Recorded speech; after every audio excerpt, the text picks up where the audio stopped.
ನನ್ನೆಲ್ಲ ಪ್ರೀತಿಯ ವೀಕ್ಷಕರಿಗೆ ನನ್ನ ಪ್ರೀತಿಯ ನಮಸ್ಕಾರಗಳು.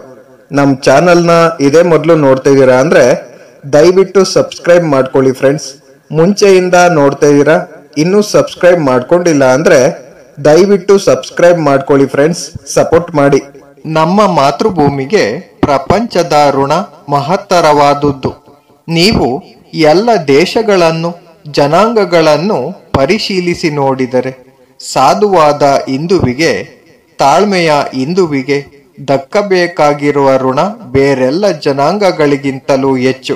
ಯಾರು ತಮ್ಮ ಕಣ್ಣುಗಳನ್ನು ತೆರೆದಿರುವರೋ ಪಾಶ್ಚಾತ್ಯ ಜನಾಂಗ ಹೇಗೆ ಕೆಲಸ ಮಾಡುತ್ತಿದೆ ಎಂದು ಯಾರಿಗೆ ಪರಿಚಯವಾಗಿದೆಯೋ, ಯಾರು ಮೇಧಾವಿಗಳು ಅನ್ಯ ಜನಾಂಗವನ್ನು ಚೆನ್ನಾಗಿ ವಿಮರ್ಶಿಸಿ ನೋಡಿರುವರೋ ಅವರಿಗೆ ಭಾರತೀಯ ಭಾವನೆಯ ಪ್ರಭಾವ ಹೇಗೆ ಪಾಶ್ಚಾತ್ಯರ ರೀತಿ ನೀತಿಗಳಲ್ಲಿ ಮತ್ತು ವಿಶ್ವ ಸಾಹಿತ್ಯದಲ್ಲಿ ಎಂದಿಗೂ ನಿಲ್ಲದೆ ನಿಧಾನವಾಗಿ ವಿಸ್ತರಿಸುತ್ತಿದೆ ಎಂಬುದು ಗೊತ್ತಾಗುವುದು. ಪ್ರತಿಯೊಂದು ಜನಾಂಗಕ್ಕೂ ಒಂದು ಸ್ವಭಾವ ಇದೆ, ಆಲೋಚಿಸುವ ರೀತಿ ಇದೆ. ಪ್ರತಿಯೊಂದು ಜನಾಂಗವು ಪ್ರಪಂಚದಲ್ಲಿ ತನ್ನ ಪಾಲಿನ ಕರ್ತವ್ಯವನ್ನು ನೆರವೇರಿಸಬೇಕಾಗಿದೆ.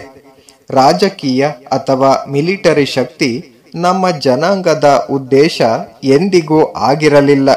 ಇದನ್ನು ಗಮನಿಸಿ. ಹಿಂದೆ ಎಂದೂ ಇದು ಆಗಿರಲಿಲ್ಲ, ಮುಂದೆ ಎಂದಿಗೂ ಅದು ಆಗುವಂತೆ ಇಲ್ಲ. ನಮ್ಮ ಪಾಲಿಗೆ ಬೇರೊಂದು ಕರ್ತವ್ಯ ಒದಗಿದೆ.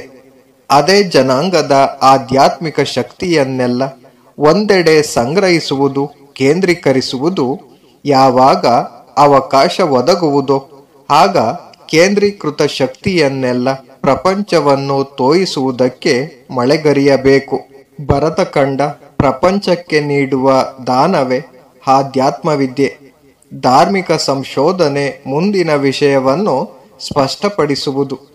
ಅದೇ ಯಾವ ದೇಶದಲ್ಲಿ ಒಳ್ಳೆಯ ನೀತಿ ನಿಯಮಾವಳಿ ಜಾರಿಯಲ್ಲಿದೆಯೋ ಅವರೆಲ್ಲ ಒಂದಲ್ಲ ಒಂದು ರೀತಿಯಲ್ಲಿ ಭರತಖಂಡಕ್ಕೆ ಋಣಿಗಳು. ಯಾವ ಧರ್ಮದಲ್ಲಿ ಜೀವಿಗಳ ಪುನರ್ಜನ್ಮ ಸಿದ್ಧಾಂತ ಇದೆಯೋ ಅದು ಪ್ರತ್ಯಕ್ಷವಾಗಿಯೂ ಪರೋಕ್ಷವಾಗಿಯೂ ಹಿಂದೂ ಧರ್ಮಕ್ಕೆ ಋಣಿ. ರಾಜಕೀಯ ವಿದ್ಯೆಯನ್ನು ತುತ್ತೂರಿಯೂದಿ ಸೇನೆಗಳ ಚಲನಗಳ ಮೂಲಕ ಸಾರಬಹುದು. ಆರ್ಥಿಕ ಮತ್ತು ಸಾಮಾಜಿಕ ವಿಷಯಗಳನ್ನು ಕತ್ತಿ ಹಿಡಿದು ಬೆಂಕಿ ಹಚ್ಚಿ ಬೋಧಿಸಬಹುದು. ಆದರೆ ಧರ್ಮಬೋಧೆ ನಿರಾವವಾಗಿ ನಡೆಯಬೇಕು. ಒತ್ತಾರೆ ಅರಳುವ ಗುಲಾಬಿ ಮೊಗ್ಗುಗಳ ಮೇಲೆ ಬೀಳುವ ಇಬ್ಬನಿಯಂತೆ ಜಗತ್ತಿಗೆ ಧರ್ಮವೇ ಭಾರತ ಪುನಃ ನೀಡುವ ಕಾಣಿಕೆ. ಯಾವಾಗಲಾದರೂ ದೊಡ್ಡ ವಿಜಯಶಾಲಿ ಜನಾಂಗ ಅನ್ಯ ರಾಷ್ಟ್ರಗಳನ್ನು ಗೆದ್ದು ಅದನ್ನು ಒಂದುಗೂಡಿಸಿ ಅದಕ್ಕೆ ರಾಜಮಾರ್ಗಗಳು ಮುಂತಾದುವನ್ನು ಮಾಡಿದಾಗಲೆಲ್ಲ ಪ್ರಪಂಚದ ಪುರೋಗಮನದ ಸಮಷ್ಟಿಗೆ ತಕ್ಷಣವೇ ಭಾರತ ಜಾಗೃತವಾಗಿ ತನ್ನ ಪಾಲಿನ ಆಧ್ಯಾತ್ಮವನ್ನು ಧಾರೆ ಎರೆದಿದೆ.